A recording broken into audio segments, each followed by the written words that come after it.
Savez-vous ce qui se passe quand on met du lait dans de l'huile? Ça paraît bizarre, n'est-ce pas? Mais croyez-moi, le résultat de ce mélange va vous surprendre. C'est une de ces recettes que les restaurants, les snacks et les pizzerias gardent secrète. Ils savent que si vous découvrez comment la reproduire chez vous, vous n'aurez peut-être plus jamais envie de manger au restaurant. C'est pourquoi je vous invite à rester jusqu'à la fin de cette vidéo. Avant de commencer, dites-moi ci-dessous de quelle ville ou pays vous regardez cette vidéo, comme ça je pourrai vous envoyer une accolade toute spéciale. C'est parti! Tout d'abord, versez 125 ml de lait entier dans le blender. Tout en laissant le blender tourner, ajoutez l'huile petit à petit, comme je le montre dans la vidéo. Cette étape est cruciale pour obtenir la texture parfaite. Vous verrez, c'est très simple. Il suffit d'ajouter l'huile petit à petit, sans se presser, et de laisser le blender faire le travail. Mixez jusqu'à obtenir une préparation lisse et crémeuse, une texture à se lécher les babines.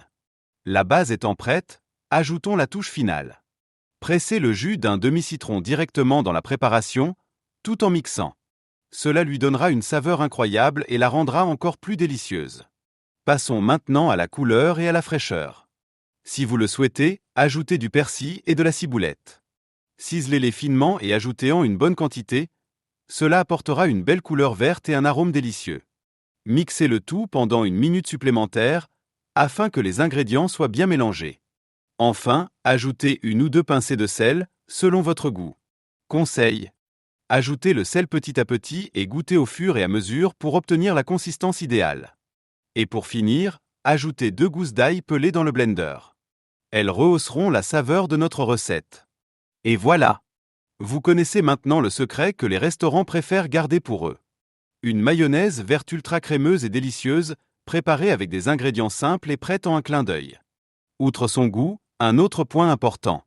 Vous savez exactement ce que vous mangez.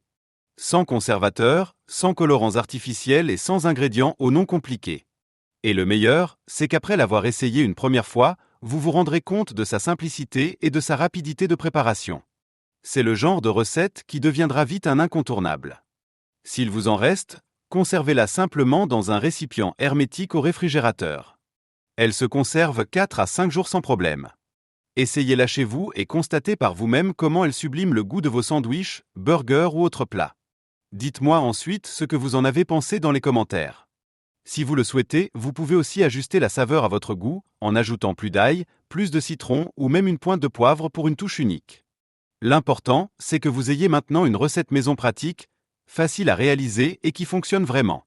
Je suis sûr que vos amis et votre famille vont l'adorer, oui, ils voudront connaître le secret. Si vous avez regardé jusqu'ici, écrivez mayonnaise maison en commentaire. Et n'oubliez pas de me noter de 0 à 10. Gros bisous et à bientôt dans la prochaine vidéo.